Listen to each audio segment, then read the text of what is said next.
Chapter 1. In the silver moonlight, the dogs appeared as a dark mass moving down the hill and across the pasture.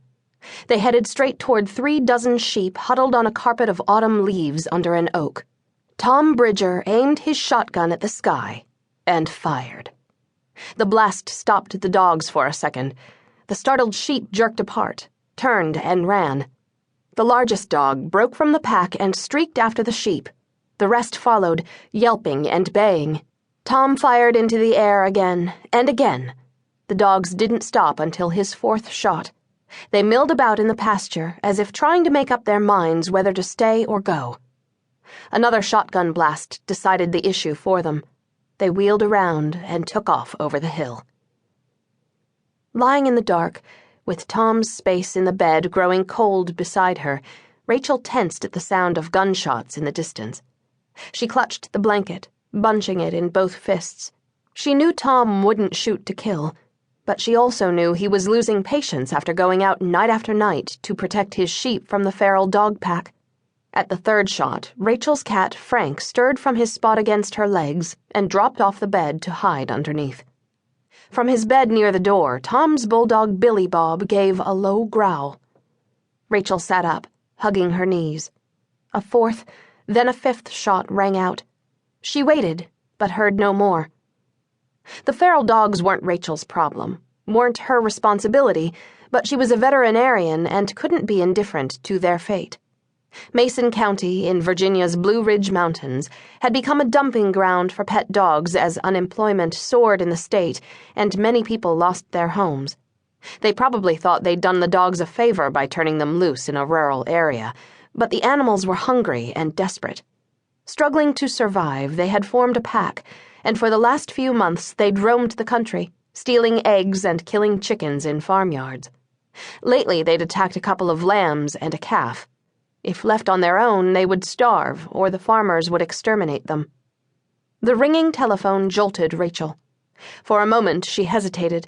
She'd moved into Tom's house a month ago, but the situation still felt tentative, and she was reluctant to answer his home telephone. She had no choice, though.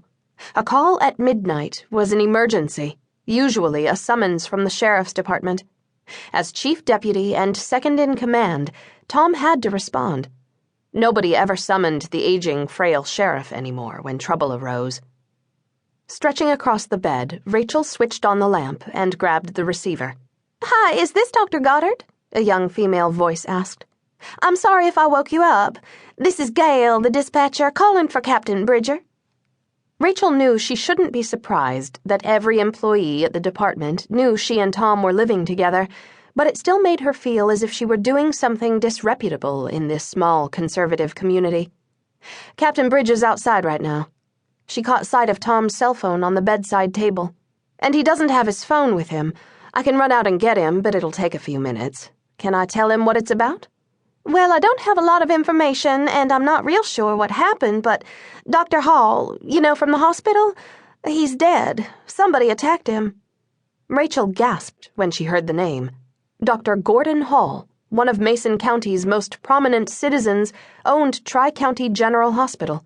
The family's German Shepherd was one of Rachel's patients. Dr. Hall was attacked? "You're sure he's dead?" "Oh, yes, ma'am, he's definitely dead. His wife called it in, and she doesn't know how it happened. Their kids went looking for him and found him laying in the yard. She's just about going crazy, screaming and crying. I already sent a couple of deputies to secure the scene, but Captain Bridger needs to get out there. I'll find him and tell him right away." Rachel hung up and rushed to get dressed, yanking on jeans, sweater, shoes, raking her thick auburn hair out of her eyes with her fingers. She could imagine Dr. Hall's wife waiting for the police, probably with her children around her, yet feeling suddenly alone in the world. Billy Bob trotted after Rachel down the stairs and along the hallway. "Sorry, boy," she said at the back door. "You can't go this time. Stay." She snatched a flashlight from a hook by the door and ran out in search of Tom.